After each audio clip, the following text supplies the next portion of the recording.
All right, so let's do this. We're first going to take a look at this article from Reuters about Pope Francis. Now, let me just say this. As I mentioned a moment ago, a couple of weeks ago, I heard that Hulu, which I guess is under Disney or part of Disney. Disney owns it now, yeah. Was going to do a documentary in which Pope Francis sat down with some 20-year-olds to talk about big topics like LGBTQ and pornography and feminism and things like that. I was nervous, and I haven't seen it, so I'm still a little nervous. And I was nervous for two reasons. Number one, I think it's fair to say that when Pope Francis does off-the-cuff interviews, things can sometimes get extraordinarily confusing extraordinarily quickly. So that was the first reason I was nervous. The second reason I was nervous is even if he did offer excellent answers, what are the chances that Hulu would be willing to not edit them and maybe have the Pope come off like some woke social justice warrior? So I was really nervous about that. Now, I saw that Michael Lofton just recently released a video, I think it was a couple of days ago, and it sounds like from what I heard of him that he thought it was a really good interview. And it would seem that way too from this. So we're going to read through this together. Pope Francis has praised the virtues of sex in a documentary released on Wednesday, describing it as one of the beautiful things that God has given to the human person. The 86-year-old pontiff made the comment in the Disney Plus production The Pope Answers, which captures a meeting he had last year in Rome with 10 people in their early 20s. Francis was quizzed by them on a variety of topics, including LGBT rights, abortion, the porn industry, sex, and faith and sex abuse within the Catholic Church. Sex is, and here's what he said, and I love it, sex is one of the beautiful things that God has given to the human person. And then he says, to express yourself sexually is a richness. So anything that detracts from real sexual expression lessens you and depletes this richness. And he said that in reference to masturbation. Here's why I love that the Pope said that. Unless you know what something is for, you won't know whether or not you're using it correctly. If I didn't know, let's say, that this coffee cup was a coffee cup, I might use it to break door handles off of doors when they're locked, and that would be a misuse of this cup. Of course, it's a little bit more difficult to talk about the proper use of artificial things. It makes a lot more sense with natural things. But once I know it's a coffee cup, I can then see that that was a misuse of the coffee cup to slam it into a door handle. If we don't know what sex is for, we're not going to know when we're abusing it. So I think it's important that we point out what sex is and that it's sacred and beautiful and holy. If something isn't beautiful, you can't make it ugly. I don't know. I think that's right. I think that sounds right. Like if you came to my house and I took the trash can in the kitchen and dumped all of the contents on the floor, I would say, is this beautiful? And you would say, that's a very weird first encounter with Matt Fradd at his house. And I would say, but is it beautiful? And you say, well, no, it's not beautiful. And you think, well, how could I make it ugly? It's already ugly. What if I kicked it? Would it be uglier? You're like, not really. It's just really, it's ugly. You can't make ugly things ugly. You can't make moderately attractive things really ugly, like me, but you can make really attractive things really ugly. Like you can make Lucifer ugly. You can make sacred things ugly because you take what's beautiful and you desecrate it and you pervert it. The first commandment in the Bible from God to humanity comes from Genesis chapter 1, verse 28. God says, be fruitful and multiply. That's the first commandment. Have sex, have babies. Sex is the most sacred thing that two human beings can do with each other, to each other, for each other. It's not watching The Office on the couch after a hard day, at work. It's not walking on the beach with each other. It's not going out to dinner. All of these things can be lovely things. Sex is that most beautiful thing. And the reason you can make it ugly is because it's beautiful. So I love that he points that out, that when we abuse sex, it is a poverty. It detracts from real sexual expression, right? That is to say, it's artificial. It's a counterfeit. I really like that. Okay. Francis was also asked whether he knew what a non-binary person is, and he replied affirmatively. He repeated that LGBT... Why don't we say Q anymore? Why aren't they saying Q? Do you know? It's hard to keep up with all the different words. It's harder than Thomistic metaphysical jargon. Sure. why they don't do that anymore. Maybe it's like a shorthand because it's getting way too long. It's a bit ridiculous. It's a bit unwieldy. It's the LGBTQAIP silent number 2. Yes, exactly. Pope Francis said, by the way, if you're wondering why sometimes I say Francis and sometimes I say Francis, it's because I've been living in America too long and now I'm schizophrenic. But he said that a non-binary person, has to be accepted, welcomed by the Catholic Church. Amen, 100%. And I would say I think that this is the right approach. Like when you are addressing somebody who thinks that the church is just judgmental of persons and hateful of persons, which maybe these 20-something-year-olds thought, it's important to kind of remind them what most Catholics know, namely, we're all sinners and the church exists for sinners, right? The church militant exists for sinners. All persons, says Pope Francis, are the children of God. All persons. God does not reject anybody. God is Father. All right, we can think of 1 Timothy chapter 2:4, I believe. 1 Timothy 2:4. You can double check me if you like. God desires all men to be saved and to come to a knowledge of the truth, right? So he wants all to be saved. And then he says, I have no right to expel anyone from the church. I'd want some qualification on that because obviously Pope Francis, being a Catholic, would recognize the legitimacy and even necessity of excommunication, which is an act of love towards the sinner. It's a medicinal act by which you show the person that you are going down the wrong road and eternal hell is a real possibility for you. But I'm going to take this as charitably as I can, okay? Maybe you don't want to do that, and you can let me know in the comments section below. But if I take this as charitably as I can, because again, it's just an off-the-cuff conversation, it sounds like he's saying no, God welcomes all, and so does the church. Now, by that, Pope Francis doesn't mean, therefore, grave sin is okay. He just means that people who are experiencing delusions or obsessions or addictions or who engage in sinful behaviors are still Catholics and are still, if we weren't, we'd all be buggered. I'd be gone by now. So would Thrsdy, especially Thrsdy. That's true. On abortion, Francis said priests should be merciful towards women who have terminated a pregnancy, but said the practice remains unacceptable. I hate the phrase terminates a pregnancy. Now, I don't think Pope Francis used that because it's not within quotes, so I think that's Reuters. Terminated a pregnancy. No, you've paid someone to kill your innocent child. That's what abortion is. You pay a hitman to kill your innocent child.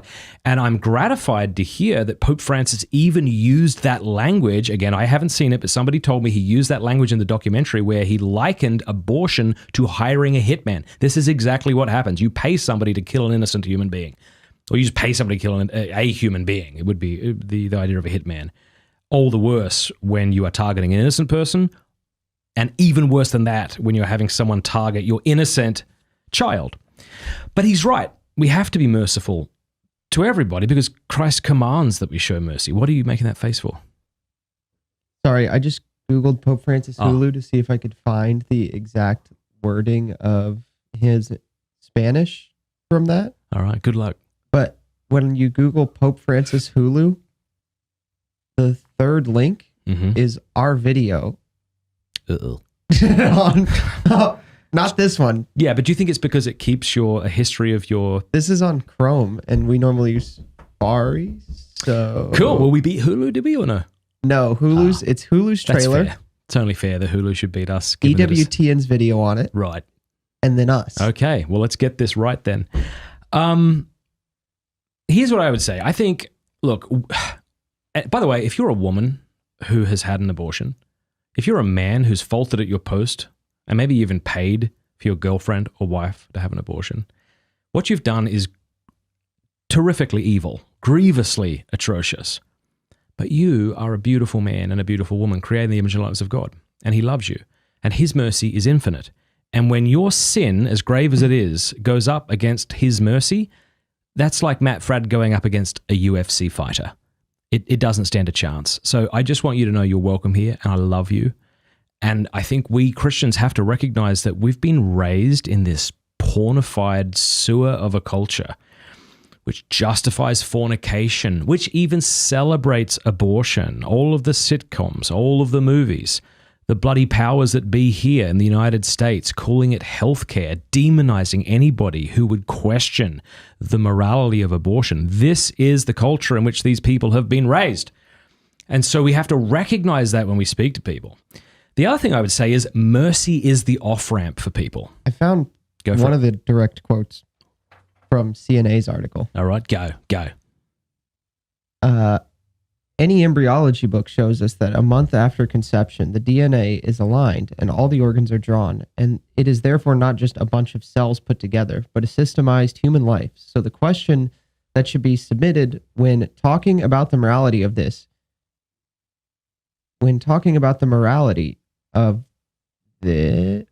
is it valid to eliminate a human life to solve a problem?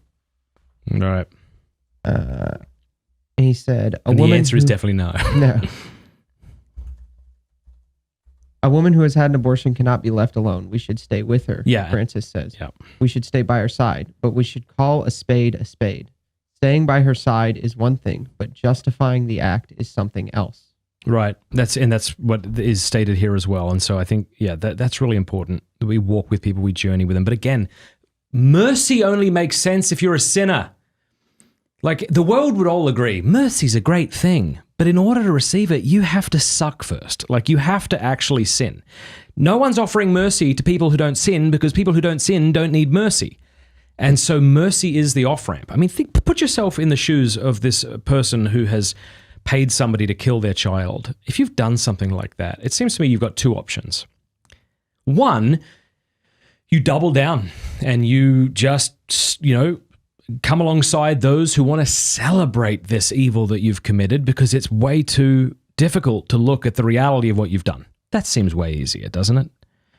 The other alternative is you admit what you've done, and that is terribly awful, to admit that I had this beautiful child and I paid someone to kill it. Like, that is atrocious. In order to accept that second option, you need to know that mercy is available to you, and it is available to you. So let me just say this. If you're a woman who's had an abortion, God loves you and he wants to forgive you, and that forgiveness is available to you. And we're going to be talking about confession later on in the show, and so maybe stick around for that. Can we read some of the quotes from this CNA article? Yeah, if you can do it quick. The more full ones.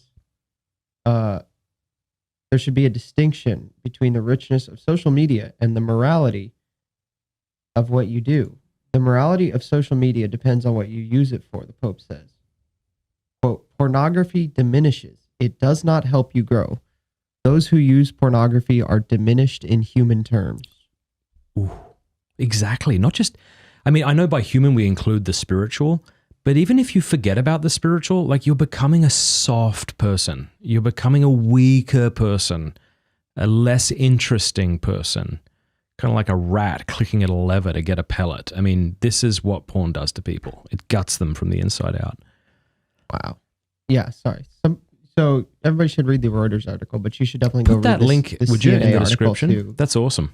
The CNA article has some of the more full quotes. That's beautiful. By an actual Catholic place, so they're not, Yeah. All right, here is something else he said. He said, on abortion, priests should be merciful towards women who've terminated a pregnancy. Again, terminated pregnancy doesn't seem to be Francis's words, thank goodness. But said the practice remains unacceptable. Yes. He says, it's good to call things by their name. Could not agree more with you, Holy Father. It is one thing to accompany the person who has had an abortion, quite another to justify the act. This is such a great point, because whenever we seek to justify an evil, have you noticed that we change the language around that thing? Think of the different sexually depraved acts that are now considered acceptable in today's society, which is to say pretty much all of them. We say, oh, he cheated on his wife. No, he didn't. No, because that implies that there's some inconsequential game taking place. No, what he did was he committed adultery, and he'll have to stand before God in judgment, right, for that. Adultery, not cheating. Well, people say, oh, like he was sleeping around, she was sleeping around. No, they were fornicating. Bring back that word. I remember I had a conversation with this teenager who loved Jesus and was converting fully to Christianity at the time. And she said, where in the Bible does it say that you can't have sex before marriage? And I think she asked that because she didn't know what the word fornication means. And she didn't know what the word fornication means because we stopped using it. It's not gay love. It's sodomy. I wouldn't even say masturbation. I think self-abuse would be a more appropriate term. Because what does the culture now want to call masturbation? It wants to call it self-love. It's like, no, it's not a loving act to abuse yourself. And this is what happens in masturbation. We could go on and on. So it's not healthcare, it's abortion. We have to use the right words, right? Even if it offends people, then what they're being offended by is the truth. The truth is sometimes offensive to those always offensive to those who don't want to convert to it, don't want to accept it. And I know that because I'm a wretched sinner and I know that experience, Okay, yeah. So I think that's good. I want to know what you thought of the Hulu documentary. If you watched it, let us know in the comments section below. Hey, thanks for watching that clip. Would you like this beautiful, very high quality, definitely not made in China, not that there's anything wrong with that, Pints with Aquinas beer stein for free, sent to your door? Would you also like a copy of The Jill sent to your door 4 times a year? This is the Pints with Aquinas newspaper, by the way. If you do, go to mattfradd.locals.com and become an annual supporter for any amount. We'll send you that stuff for free, and you get a bunch of other free things in return. You'll get more information by going over to mattfradd.locals.com. Thanks.